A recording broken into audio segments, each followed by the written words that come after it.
என்னோட மீச முளைக்காத நாட்கள்ல பார்த்த எங்களோட இன்னைக்கு ஆடியோ லான்ச்சோட கதாநாயகன் ஜிவி அவர்கள். ரேடியோ மிர்ச்சியில் ஒரு சின்ன பையனா பார்த்தேன். ரேடியோ மிர்ச்சியோட ஜிங்கிள் நீங்க பண்ணிட்டு இருக்கும் போது இப்பதான் வந்தார். இவர் தான் வந்து ஜிங்கிள் பண்ணிக்காரு சொன்னாங்க ரேடியோ மிர்ச்சிக்கு. அதுக்கப்புறமா one of the first music directors ஸ்டேஜில் பாடி ஆடினது ஆத்தில ஆடுகளம் சாங் வந்து அப்படி பாடி பண்ணும்போது நானே என்ன அப்படிங்கிற மாதிரி பார்த்துட்டு இருந்தேன். அதுலேருந்து பல ஜேர்னிஸ் வித் ஹிம் அண்ட் சூரரை போற்று படம் வந்து முக்கியமான படம். அதுக்கு கடைசியில் வந்து அந்த பாட்டு போட்டு அந்த கிளைமேக்ஸ் இன்னும் மெருகேற்றி கொடுத்தாரு. எல்லாருக்கும் நேஷ்னல் அவார்டு வந்து அந்த படத்துக்கு மரியாதை கிடைச்சது. So we have lot of good memories with GV. இப்போ வரைக்கும் வந்து இன்னும் கம்போஸ் பண்ணிட்டு இருக்காரு.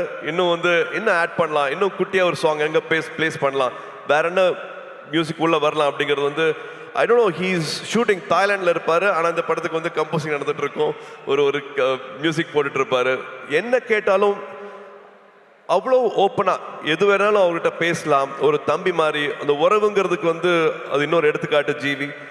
Any time anything any late night calls எப்போ வேணாலும் அதனால் பேச முடியும்.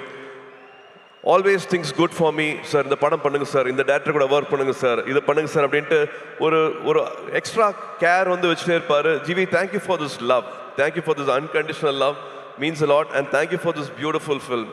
நீங்கள் என்ன பண்ணியிருக்கீங்க அப்படின்னு நான் பார்த்துட்டு இருக்கேன். So thank you for standing with this film. அண்ட் இன்னைக்கு ராதிகாக்கா இல்லை, பட் ராதிகாக்கா கூட எங்களுக்கு அவ்வளோ அனுபவங்கள் இருக்கு. இன்ஃபேக்ட் அவங்க பின்னாடி போனோம் அப்படின்னா என்னோட முதல் 2-3 படங்களில் வந்து அவங்க நடிச்சா நல்லா இருக்குங்கும் போது கிட்டத்தட்ட சும்மா வந்து நடிச்சு கொடுத்தாங்க. சூர்யா படம் தானே, இப்போதான் நடிக்க வராரு, அவங்களுக்காக நான் நடிச்சு கொடுக்குறேன் அப்படின்ட்டு அவங்க நடிச்சுக்கணும்னு அவசியமே இல்லை. அந்த மாதிரி 2-3 படங்கள் வந்து நடிச்சு கொடுத்தாங்க ராதிகாக்கா. அது மட்டும் இல்லாமல் உறவுன்னு சொல்றேன்னா இந்த படத்தில் அவ்வளோ இருக்கு. கார்த்தி யூஎஸ் போகிறதுக்கு வந்து அப்போல்லாம் பேங்க்ல வந்து ஒரு டெபாசிட் இருக்கணும். அந்த டெபாசிட் அளவுக்கு எங்ககிட்ட அப்போ இல்லை. அப்போ அப்பாவும் ராதிகாக்காவும் நான் நடிச்சிட்டு இருந்தாங்க. ராதிகாக்கா ஒரு டெபாசிட் கொடுத்தாங்க. நீங்கள் இந்த காசு வந்து உங்கள் பேங்க்ல வச்சுட்டுருங்க, அந்த வீசா வர வரைக்கும் யூஎஸ்ல வந்து கார்த்திக் அட்மிஷன் கிடைக்கிற வரைக்கும் இந்த பணம் உங்கள் பேங்க்ல இருக்கட்டும் அப்படின்ட்டு உதவி செஞ்சுருக்காங்க. இந்த மாதிரி சொல்ல முடியாத நிறைய உணர்வுகள், நிறையா ஞாபகங்கள், மெமரிஸ் வந்து ராதிகாக்கா கூட இருக்கு. இந்த படத்தில் அவ்வளோ அழகாக பண்ணியிருக்காங்க. இன்ஃபேக்ட் மமிதாக்கும் ராதிகாக்காக்கும் இருக்கிற கெமிஸ்ட்ரி இன்னொரு ஸ்பெஷல் ஒரு சொல்லணும், அவ்வளோ அழகாக இருக்குது அப்படின்னு நான் சொல்லுவேன்.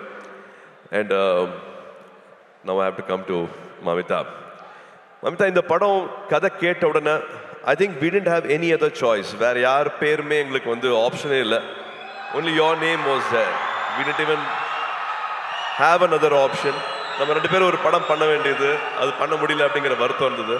பட் இந்த படத்தில் you are like a magic. you have done beautifully, enhanced the character so well. you have a long way to go. and of course வெக்கி சொல்கிற மாதிரி the camera loves you. ரொம்ப அழகா, ரொம்ப it's just flowing. your energy is just flowing in the film. டப்பிங்கும் பண்ணியிருக்கீங்க, தமிழ் உச்சரித்து அழகாக பேசி. நீங்கள் கொச்சினில் டப்பிங் பண்ணீங்கன்னு நினைக்கிறேன், பட் தமிழ் வந்து ரொம்ப அழகாக இதில் டப் பண்ணியிருக்கீங்க. Thank you for giving all the life for this character. And almost எல்லாத்தையும் பற்றி பேசிட்டேன் அப்படின்னு நினைக்கிறேன். வெங்கி, வெங்கி, நீங்கள் you said you no please sit. you said you manifested, but நான் தான் மேனிஃபெஸ்ட் பண்ணேன்னு நினைக்கிறேன். Because I really loved your film. Lucky box பார்த்துட்டு அடா ரொம்ப பிரமாதமாக இருக்கு அப்படின்ட்டு எவ்ரி டைம் இப்போ இந்த ட்ரெய்லர் போட்டாங்க, இந்த ஷார்ட்ஸ் போட்டாங்க, அது அவ்வளோ எல்லாருமே கனெக்ட் ஆனீங்க. ஒரு வாட்டியும் எனக்கு வேற டைரக்டர்ஸ் வந்து எனக்கு இந்த அடையாளத்தை கொடுத்துருக்காங்க. எனக்கு விஸ்வநாதன் அண்ட் சன்ஸ் இன்னொரு புது அடையாளம். அந்த அடையாளத்தை கொடுத்தது வந்து வெங்கி. ரொம்ப நாள் ஆச்சு நான் இந்த மாதிரி ஒரு படத்தை பண்ணி, ரொம்ப நாள் ஆச்சு இந்த மாதிரி ஒரு கேரக்டரை வந்து நான் ஸ்க்ரீனில் வந்து. அவரோட எழுத்துக்கு எனக்கு அவ்வளோ மரியாதை இருக்குது. இந்த படத்தில் ஒரு 3 பெண்கள் வராங்க. 3 பெண்களோட கேரக்டர்ஸ் வந்து அவ்வளோ அழகாக எழுதியிருக்கிறாரு. இது உறவுகளை பற்றி ரொம்ப அழகாக பேசும். இந்த படம் பார்க்கும்போது உங்கள் உதட்டு ஓரத்தில் வந்து ஒரு சின்ன ஒரு சிரிப்பு, ஒரு புன்சிரிப்பு வந்து படம் ஃபுல்லாகவே இருக்கும். இது வந்து ரொமான்ஸை பற்றி பேசுறது, ஃபேமிலியை பற்றி பேசுறது, ஒரு லைக்கபிள் கேரக்டர்ஸ் இருக்கும், ஒரு விட்டு ஒரு காமெடி வந்து த்ரூ அவுட்டாக இருக்கும். அந்த ஹீரோ எலிவேஷனும் குறையவே குறையாது. அந்த ஹீரோவை எப்படி பார்க்கணுமோ அந்த மாதிரி வந்து இந்த படத்தில் பார்த்துருக்காங்க. ஸோ ஒரு ஹோல்சம் என்டர்டெயினாக இருக்கும். வெங்கி அவர்கள் சொன்ன மாதிரி ஃபேன்ஸ்க்கான படம், ஃபேன்ஸோட ஃபேமிலிக்கான படம். So August 14th it will be a beautiful release. மறுபடியும் உங்களோட அன்பு, உங்களோட சப்போர்ட் இந்த படத்துக்கும் வேணும். அண்ட் லிங்குசாமி சார், பிரைமார்க் என்னோட வாழ்த்துக்கள், என்னோட பாராட்டுக்கள். Thank you for starting this journey with us. Thank you for the trust. Thank you மா. Hoping every memory will be everlasting for us. It will be a beautiful memory for us. Please உட்காருங்க.